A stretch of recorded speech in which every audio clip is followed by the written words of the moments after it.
നമ്മള് ചിലപ്പോ പേഷ്യൻസ് അക്ഷരം പ്രതി ഞാൻ കേട്ട് കളയും കേട്ടോ. ഞാൻ ചിലപ്പോ പറയും ഒരു ദിവസം ഒരു ഫ്രൂട്ടേ കഴിക്കാവൂ. ചില രോഗികൾ കൃത്യമായി അതിന്റെ നിർവഹണം നടത്തി ഒരു ചക്ക കഴിച്ചിട്ട് വന്ന രോഗികളും ഉണ്ടായിട്ടുണ്ട്.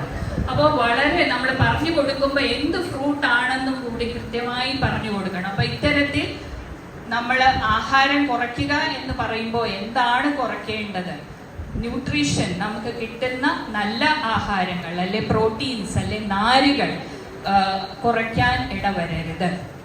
കഴിക്കുമ്പോൾ എന്താണ് കുറയ്ക്കേണ്ടത് എന്നുള്ളത് നമുക്ക് പൂർണ്ണമായിട്ട് അവരോട് പറയാൻ സാധിക്കണം. പിന്നെ തൂക്കം കുറയുന്ന ഡ്രമാറ്റിക് ആയിട്ടുള്ള 8 കിലോ കുറച്ചു, 10 കിലോ കുറച്ചു, അതിന് വലിയ കഥയില്ല. അത് അതേപോലെ തന്നെ റീഅക്യുമുലേറ്റ് ചെയ്യാനാണ് സാധ്യത. നമ്മൾ 1/2 കിലോ ഒരു ആഴ്ചയിൽ വെച്ച്, അല്ലെങ്കിൽ 1-2 പൗണ്ട് ആഴ്ചയിൽ വെച്ച് കുറയലാണ് ഫിസിയോളജിക്കൽ.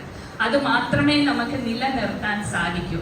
ഒരുപാട് ആൾക്കാർ വരും, അവിടെ ആ പൊടിയുണ്ട്, ഇവിടെ മറ്റേ തരം വ്യായാമമുണ്ട്, പിന്നെ ഇടയ്ക്ക് ലഡ്ഡു ചികിത്സയുണ്ട്. നിങ്ങൾക്കൊക്കെ അറിയാമായിരുന്നോ എന്ന് അറിയത്തില്ല. വയനാട്ടിൽ ഒരു വളരെ ദിവ്യനായ ഡോക്ടർ ഉണ്ടായിരുന്നു.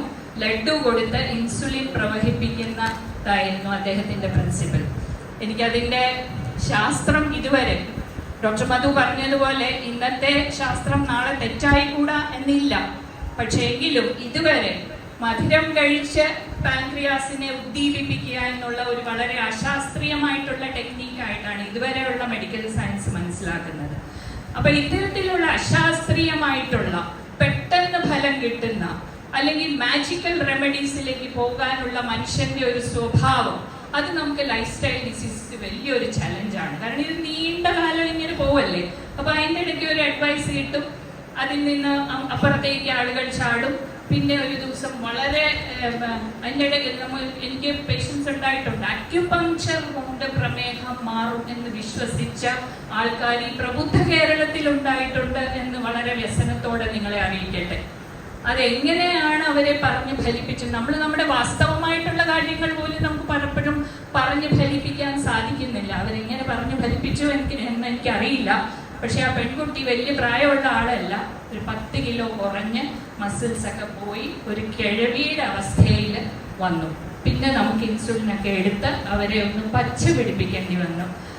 അങ്ങനെ ഉള്ള പല സാഹചര്യങ്ങളും ഉണ്ടാവാറുണ്ട്. അപ്പൊ ഹെൽത്തിനോട് കുറിച്ചുള്ള അഡ്വൈസ് വളരെ സൂക്ഷിച്ച് ആണ് കൊടുക്കേണ്ടത്. അടുത്ത അപ്പോ ഡോക്ടർ അതിനെപ്പറ്റി ഒരു കോൺവെർസേഷൻ തുടങ്ങി വെച്ചു.